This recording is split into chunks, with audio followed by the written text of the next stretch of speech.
Сайн байцгаана уу хүн үзэгчдээ. Өнөөдөр манай де факто нэвтрүүлгийн зочноор Канадын Калгарийн Их Сургуулийн багш профессор Норман Камбелл оролцож байна. Норман Камбелл Канадын Калгарийн Их Сургуулийн багш профессор. Ноён Норман Камбелл нь Канад улсын Калгарийн Их Сургуулийн анагаах ухаан, нийгмийн эрүүл мэнд болон эмзэг, физиологийн профессор хүн бөгөөд Обрайны нийгмийн эрүүл мэндийн хүрээлэнгийн гишүүнээр ажилладаг. Альберта мужийн Либиний зүрх судасны хүрээлэнгийн гишүүний өргөмөн гүйцэтгэдэг ажээ. Тэрээр өмнө Цусны даралт ихсэлтийг үргэлжлэн сэргийлэх хянах холбоо дэлхийн Цусны даралт ихсэлтийн холбооны ерөнхийлөгчөөр тус ажиллаж байсан туршлагатай. Давсны хэрэглээг бууруулах үйлсээр олон улсад танигдсан нэрд эрдэмтэн ба түүний хүн ардын эрүүл мэндэд оруулсан хувь нэмрийг Канад улсын төр засаг өндөрөөр үнэлж 2014 онд төрийн шагнал олгожээ. Good evening, sir. Good evening. Please let us know what brought you to Mongolia. Well, I'm here to help a program called Better Hearts, Better Cities Control Blood Pressure in Ulaanbaatar. It's a very important program in that more than 1 in 4 adult Mongolians have hypertension, which is the leading risk. 1/3? But a little more than a quarter, between a quarter and a third. And it's the leading risk for death in Mongolia. And in particular, it causes strokes with bleeding in the head. And Mongolia leads the world in the highest rate of that type of stroke. Wow. So this project, Better Hearts and Better Cities. Tell us about the project. Probably it is not only Ulaanbaatar. It involves 3 cities in the world, and this is the start of a program which, if it's successful, will expand. But it's part of a global effort that involves many partners to improve the control of hypertension around the world. In this particular project, it involves the American Heart Association, and I have a colleague here with me from the American Heart Association. It involves the CDC Foundation from the United States to help with evaluation, and some external experts like myself to try to bring the global best practices to Ulaanbaatar. But most importantly, it involves very big partners here in Ulaanbaatar, because it's Mongolians only that can control blood pressure. Which 3 cities you are talking about?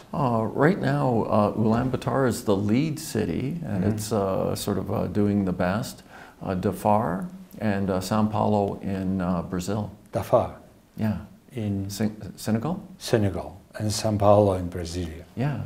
Okay, so let's talk about the situation that you just described as the #1 leading cause of death in Mongolia.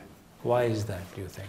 Well, as blood pressure increases, it damages all the blood vessels in the body, and the most important blood vessels it damages are the ones going to the head, and that causes the stroke. But heart attacks, it wears the heart out and causes heart failure and kidney failure, but aneurysms around the body are the main risks. Now, the causes are too much salt in the diet, too little potassium, which means fruits and vegetables mainly, becoming overweight, excess alcohol, and lack of physical activity. So those are the primary risks for developing hypertension. But in countries like Mongolia, if someone lives to about age 80, they're 90% likely to develop hypertension. But we know the causes, so we can prevent those causes through public policies. But we also have very effective treatments that can prevent the complications. And so part of this effort is to really get Mongolians to know what their blood pressure is. Let's go one by one. What is the #1 cause that brings more hypertension in Mongolia? We don't know.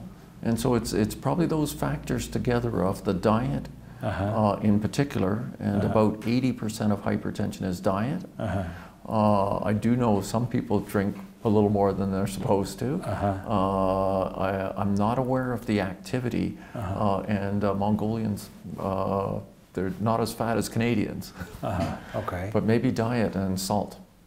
Diet and salt. Salt in particular. Yeah. What makes salt that dangerous?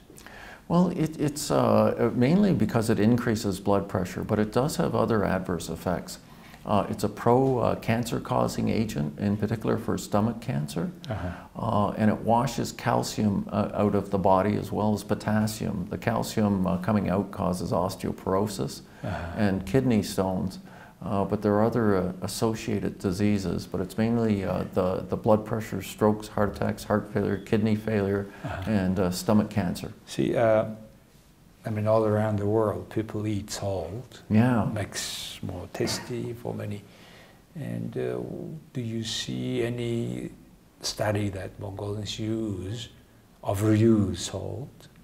Well, most of the world where there's processed foods are eating too much salt, and so there is data that Mongolians are eating too much salt, and some studies have been done in that regard. The sources of salt in Mongolia are complex. They include salt added at the table, and even adding salt to tea, and those types of sources. But when you're eating processed foods, the food processors have nearly always added salt, and that includes at restaurants as well. Well, you are talking about the processed food. In Mongolia, traditionally we have been using more beef, mutton, plus flour, and somehow those combinations, I remember in 60s people were, or 70s, early 70s, people were not fat at all, but had the same food before. Yeah. Probably less than now, but probably it is connected with also physical movement, right? Yes, and so the calories in, plus the physical activity that wears those calories out, and my understanding is that people were very active in Mongolia traditionally when they were having those higher fat diets, and so that is a factor. The types of fat in a diet is also a factor causing hypertension, and the saturated fats in meats have been implicated. So people are learning about these bad habits that causes this sort of diseases, hypertensions. And you were saying that we now we now know the ways how to prevent it. So how to prevent it? So one of the more important ways is to reduce the amount of salt in the diet. And the salt is actually an acquired taste. And when a human is born, they really hate the taste of salt. And so we acquire that taste usually through exposure to the salt. Now, if one is eating high salt and they have something low in salt, it tastes terrible. But if you acquire a taste for low salt and you eat something very salty, it'll taste terrible too. If you make a sudden change, a dramatic change in salt, it becomes very distasteful. But very small changes in salt of less than 1/10 of a decrease can't be detected. And you acquire that new taste for the lower level in about 4 to 6 weeks. And so every 4 to 6 weeks, someone can reduce their salt by about 1/10 without even telling. And so most of the governments around the world are trying to work with the food industry to do gradual, slow reductions in how much salt they're adding to the food, and then the population can't tell that there's a difference. Okay, now, so salt-wise. Yeah, and so what else?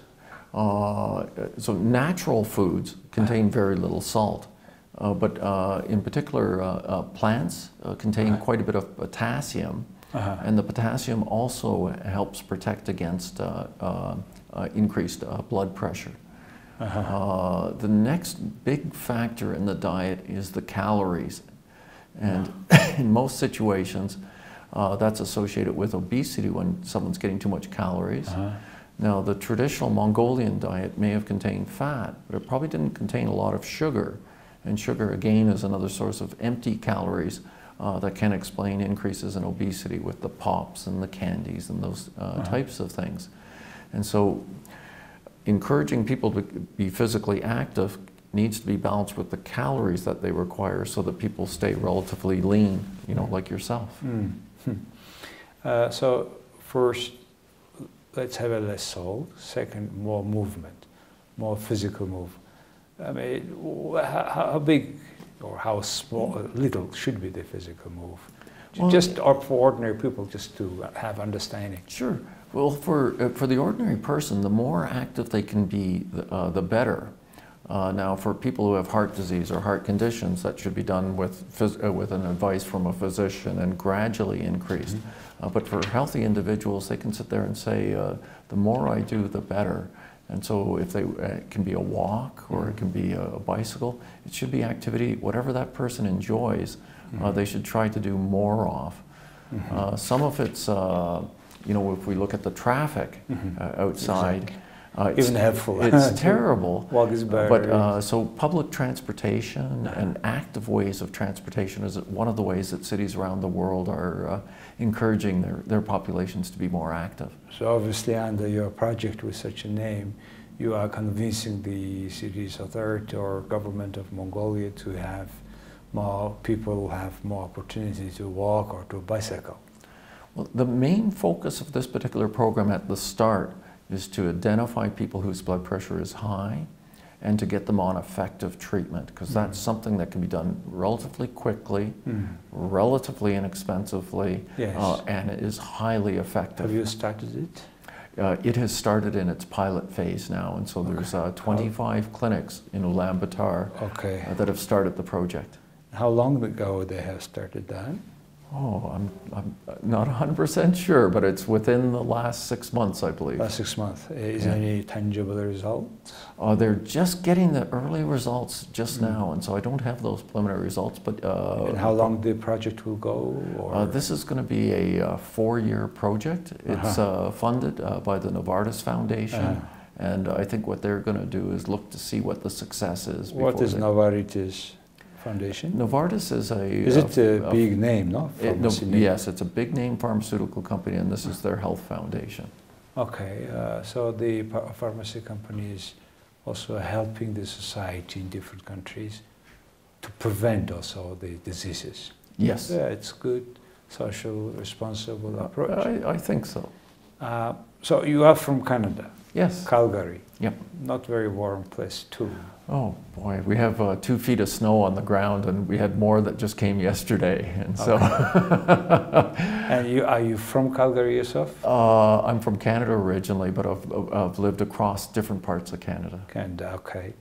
In Calgary, Canadians are well known for relatively being fit, in particular in your part of the Canada.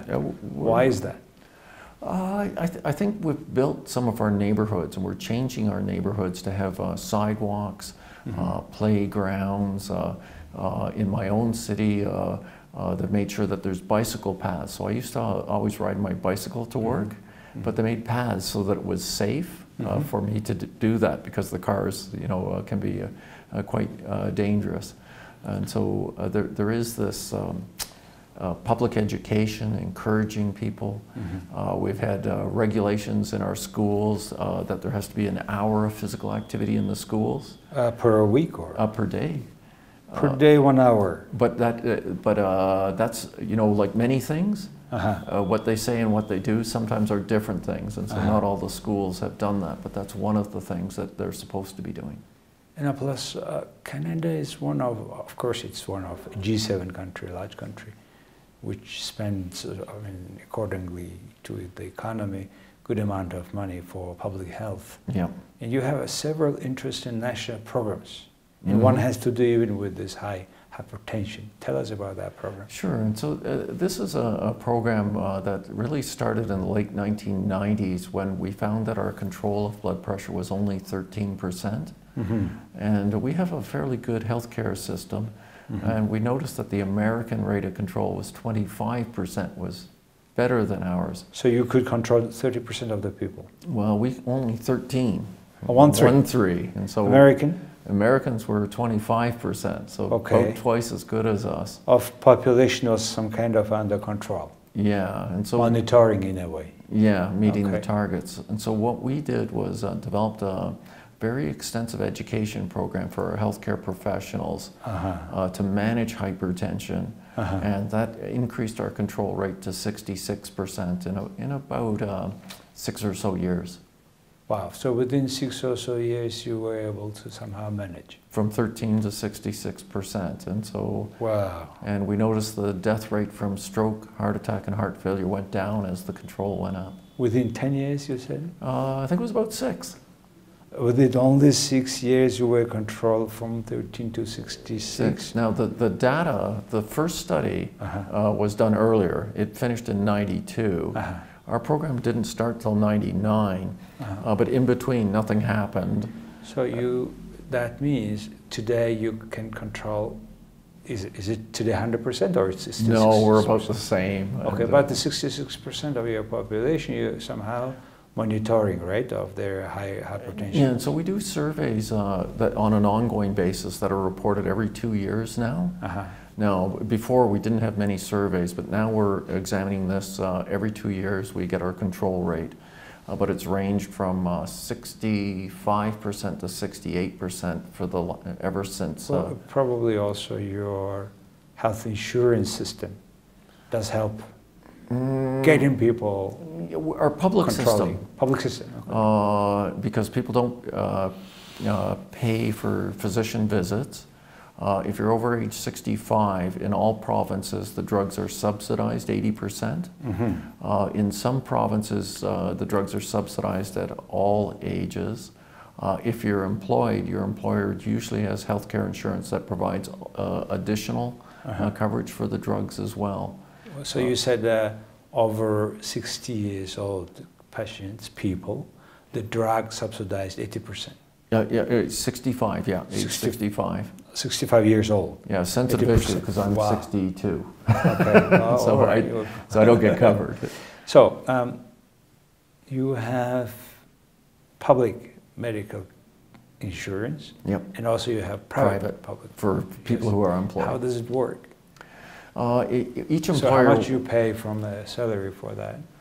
I don't know. Well, in Mongolia, for example, up to 10% of your income goes there. Yeah, and so plus pensions, 10% other. Yeah, and so we pay pension and certainly taxes that are high, but the health insurance is a relatively low cost on ours. Yeah. But as a professor, you have been working probably teaching many years. Have you been part of a private insurance system?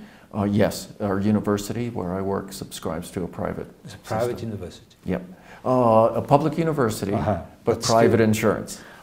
Oh, I see. Does your university match your? They will have some kind of program, right? Yeah. You pay, they pay. Yeah. So it gives you more guarantee. Yeah. Very good. Is everybody covered in Canada under? No. No. And so we have our gap is what we call the working poor, and so there's groups that are either self-employed who don't earn very much money, or people who are working for very small employers that don't have health insurance. Yes. And so they are a gap in our system. But if you're poor in Canada, we have another system that covers the people who are very poor, but we have this gap in between. And so our Canadian government is currently looking at whether we should have what we call a universal insurance and a drug plan for the whole country. Like in the U.S. under Obama administration. I think even our broken one is better. That's the reason why I remember when I used to live in the U.S. studying, they were saying that, oh, it's too expensive, maybe I will go to Canada to have. Yes, yeah, and so that was the system as well. Yeah, yeah. Anyway, you see, this hypertension is just a kind of tip of iceberg. Yes. And there are so many intervened problems: social, health, educational. Yes. Yep. And it's good that people like you, the American partner, all working in Mongolia to contributing towards better knowledge, and we are very happy to have you people really it is not easy work anyway, so you come all the way here and help us. So I would like to wish you and your partner for this project good success. Thank you. Thanks. Thank you, sir. За хүн үзэгчдээ өнөөдөр манай de facto нэвтрүүлгийн зочноор Калгарийн Их Сургуулийн профессор багш ноён Норман Камбелл оролцлоо. Баярлалаа.